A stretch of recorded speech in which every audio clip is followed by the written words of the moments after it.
हम एक दूसरे के लिए नहीं बने थे। जब हनीमून पर ही पता चल गई थी रेखा को पति की सच्चाई कहा था, तभी अलग हो जाना चाहती थी।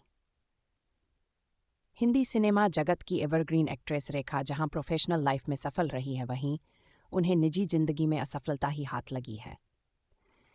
वो आज तक सच्चा प्यार नहीं मिला है। उन्होंने शादी भी की थी, लेकिन पति ने सुसाइड कर लिया था। बॉलीवुड की सदाबहार एक्ट्रेस रेखा आज भले ही फिल्मों में नजर आती हैं, लेकिन फैंस आज भी उनकी एक झलक पाने का बेसब्री से इंतजार करते हैं। उनकी फैन फॉलोइंग न केवल देश भर में है, बल्कि सेलेब्स और बॉलीवुड स्टार्स भी उनकी एक्टिंग को काफी पसंद करते हैं।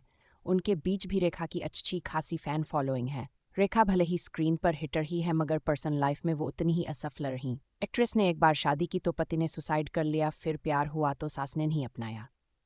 वहीं अमिताभ बच्चन के साथ उनके रिश्ते की खूब चर्चा रही, मगर उनका वो प्यार भी मुकम्मल नहीं हो सका। ऐसे में आज के सिनेग्राम में आपको रेखा से जुड़ा दिलचस्प किस्सा बता रहे हैं, जिसके बारे में एक्ट्रेस ने खुद शेयर किया है। ये किस्सा उनके हनीमून और पति से जुड़ा है। दरअसल रेखा ने 4 मार्च 1990 को बिजनेसमैन मुकेश अग्रवाल से शादी की थी, मगर 6 महीने के भीतर ही पति ने सुसाइड कर लिया था। उनकी मौत में भी एक्ट्रेसन ही पहुंची थी। पति की मौत के बाद रेखा ने मुकेश अग्रवाल को लेकर कई खुलासे किए थे। रेखा पर पति की मौत के बाद कई गंभीर आरोप लगे थे। उनकी सास ने मुकेश के सुसाइड का आरोप भी उन पर ही लगाया था। उन्हें इस बीच काफ़ी मुश्किलों का सामना करना पड़ा था। ऐसे में पति की मौत के बाद एक्ट्रेस ने खुलासा किया था हेल्थ इश्यू से जूझ रहे थे। उन्होंने पति की सुसाइड के कई महीनों बाद इसका खुलासा किया था। मुकेश ही चाहते थे फिल्मों में एक्टिंग करे। रेखा ने एक इंटरव्यू में बताया था कि वो कभी मुकेश से तलाक नहीं ना चाहती थी, बल्कि वो खुद ही लेना चाहते थे। एक्ट्रेस ने बताया था कि मुकेश ने उनसे तलाक मांगा था। इसके पीछे की वजह के बारे में उन्होंने बताया था कि मुकेश कभी नहीं चाहते थे कि रेखा उनसे दूर रहें। एक्ट्रेस को फिल्मों की शूटिंग के लिए कई दिनों तक बाहर रहना पड़ता था, जिससे मुकेश को काफ़ी समस्या था।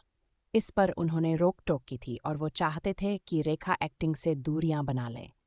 मगर रेखा ने भी शर्त रखी थी कि अगर वो प्रेग्नेंट हो जाएंगी तो एक्टिंग छोड़ देंगी। हनीमून पर हो गया था पति को लेकर आभास। रेखा ने अपने रिश्ते को लेकर बताया था कि अरेंज मैरिज के लिए जल्दबाजी ठीक नहीं थी, लेकिन फिर भी उन्होंने कभी रिश्ते को लेकर हार नहीं मानी। रेखा ने यह भी बताया था कि वो शादी के बाद पति मुकेश के साथ हनीमून के गई थीं और इस दौरान ही उन्हें आभास हो गया था कि वो दोनों एक दूसरे के लिए नहीं बने हैं। उन्हें लगा था कि भी अलग हो जाना चाहिए था। मीडिया रिपोर्ट्स की मानें तो रेखा ने अपनी लाइफ में 2 शादियां की, पहली विनोद मेहरा से, फिर मुकेश अग्रवाल से। विनोद मेहरा को रेखा बिल्कुल नहीं पसंद थी, इसलिए उस रिश्ते में उनकी बात नहीं बनी। हालांकि एक्ट्रेस ने विनोद के साथ शादी की बात को साल 2004 में नकार दिया था और इस रिश्ते को दोस्ती का नाम दिया था। बाद में उन्होंने मुकेश से शादी की, मगर 6 महीने में वो भी रिश्ता खत्म हो गया, जिसके बाद उन्होंने कभी शादी ही नहीं की। उनकी लाइफ में आज भले ही कोई ना हो, लेकिन वो हमेशा 16 श्रृंगार में रहती हैं। वो किसके नाम का सिंदूर अपनी मांग में लगाती हैं, ये आज भी राज है।